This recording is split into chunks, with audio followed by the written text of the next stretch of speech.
Hi, it's Chris Watkin here, and today I'm joined by Neil Whitfield, who is the author of 5 Mile Famous, a book that helps estate agents grow their estate agency. Thanks for joining me today, Neil. Hi, Chris. In this book, you say agents should think small in order to grow their businesses. What do you mean by that? Talk to me.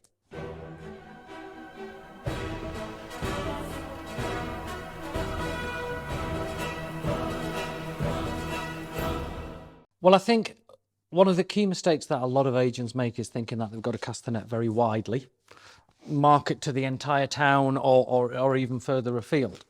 And what I talk about in the book is that actually a much more narrow focus, both in terms of the sort of vendor or landlord you're trying to attract, but actually geographically, the smaller you can start from, the better. The book's called 5 Mile Famous. Thanks, Chris. I advocate starting to become 5 streets famous first, and then growing that to become 1 mile famous, and then after that, 5 mile famous. 5 streets. There's not many houses on 5 streets. No, but it's not meant to be taken literally. It's basically saying concentrate on a small estate or a key collection of suburbs where the properties are likely to be similar. So the needs of the vendors are likely to be the same. The needs of the ideal buyers coming in to buy them are likely to be the same. So basically going for an estate full of like 3-bedroom semis is going to have families in there. Exactly, yeah. Okay, so in the book, do you talk about what you should be doing on how to get their attention and B, their interest? Absolutely, yeah. So what do you mean by what do agents need to do then? Well, the first thing, which might surprise some of them, is actually go for a walk around those streets, which for an agent who no, they can't do that, mate. They have to drive around. That's because the lasers might get them because they're not allowed to walk around streets. Well, they'd probably think that we've got to do a Google Street View around those streets as well, if that's the view. Actually, no, going for a walk around the streets is probably one of the most powerful things that you can do. And not just the once, or no, I would say do it a couple of times.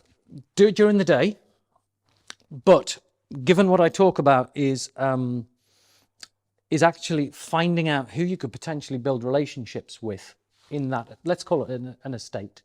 And I use an example of a small new build housing estate in the book. Now, you can go for a wander around during the day. That's great. Pound the streets. I would also recommend they go back on an evening. One of the key reasons for that is all of your trades vans will be back on the drive. And you know, your dog groomers and your mobile beauticians and all the rest of it. Now, they could potentially be people who you can build a relationship with to spread your word, do promotional partnerships and all the rest of it. Well, go around with your phone, take some photos of the email addresses and the phone numbers on the vans, come back and you've got a list of people to contact who you could potentially piggyback with to get your word out there.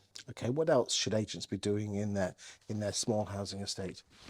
Well, you should be finding out, speaking to real people for a start. So actually going out and actually go up to someone when they're washing their car and have a conversation, as scary as that might sound. Yeah, but they might say no, and I'm afraid of rejection because I'm an estate agent.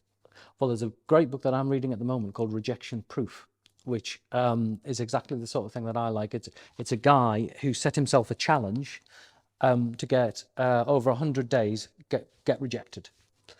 Great book. I don't know if you've read it, but you should do. And don't, what's the worst that can happen? They can someone say yes, then he has to reset to 0, doesn't he? Yeah, exactly.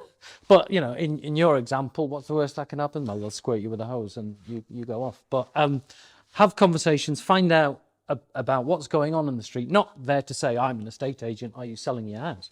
But find out about, what's going on in and around the estate. More often than not, they'll have their own little individual community Facebook group if it's a new build estate. If it's some back-to-back terraces, they may not have got something like that set up. But chances are there'll be someone who is, the key person of influence in that little sort of estate or group who you can find out. They might be sort of in the parish council or something like that. Because it's all about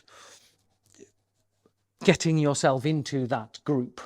Especially that key person of influence, like, the Karen or the Kevin who runs the show. Yeah, absolutely. And, it's not just so that you can get your elbows out and start giving leaflets out saying, are you selling your house or landlords wanted or anything like that. But it's actually, you talked about previously producing content that gives value. Yes. Well, it's finding out what's actually going to be of interest to them. So finding out if there's a sort of like a local community charity that you can support, or if there's any particular issues that they're facing.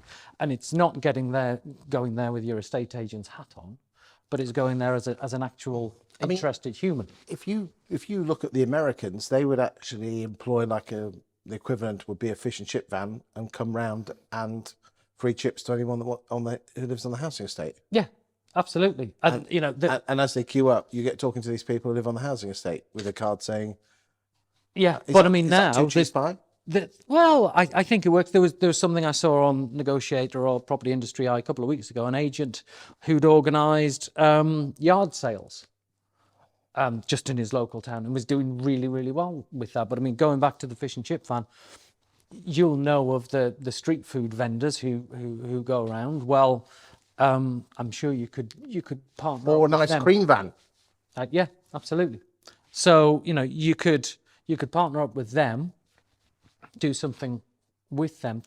So it's basically it's a Trojan horse, essentially, a way of getting your face known. And this is another thing that I talk about in the book.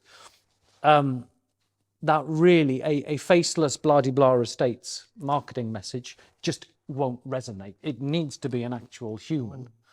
So if for whatever reason the agency owner isn't comfortable with it being them, well, someone else in the agency needs to grasp the nettle. Yeah, I find it fascinating that we're in a people business, but we're not very good at putting ourselves out there as people. Well, I'll talk about it possibly more a little bit later, but I work with both self-employed agents and high street traditional agents, and I think the self-employed ones clearly are getting it right in terms of getting themselves out there. They are typically more engaging and more inspiring as a result. Interesting times ahead. Can I share with you just finally some advice that because this is my area of expertise. I always recommend people set up their own Facebook group on their housing estate and then go and stand outside every property that comes on the market, irrespective of who's put it on the market, and basically tell people who it's on the market with and why you like it. Yeah. And then put a leaflet through the door saying your property's on the Facebook group. Yeah. I mean, one thing that I've done just recently for one of my clients who came to me saying she'd had advice. So you don't just write brochures for people, you're a marketeer as well? Oh, absolutely, yeah. I mean, that's my background. Before setting up and running the letting agency, I had a 11-year career in marketing, direct marketing. So I'm sort of bringing the two skill sets. And whilst I don't sort of tout my wares for, writing canvassing letters and the like, I tend to do that for clients who I'm already working with, either on the property listings or doing sort of one-to-one work. And that the local approach, it led me to produce quite a very targeted letter, and it was a letter, old school, not online, which my client distributed by hand to a very, very tight geographical area.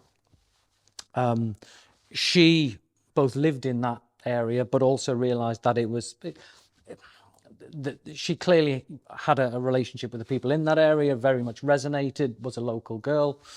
And basically what we agreed to do was to do a campaign where we would promote the fact that she would be doing some property clinics, for want of a better word, but in the local pub, driving people to the local pub, which clearly the pub would be very, very grateful for that traffic coming through, and giving her the chance to actually sit down and speak to people. And that was successful? Absolutely, yeah.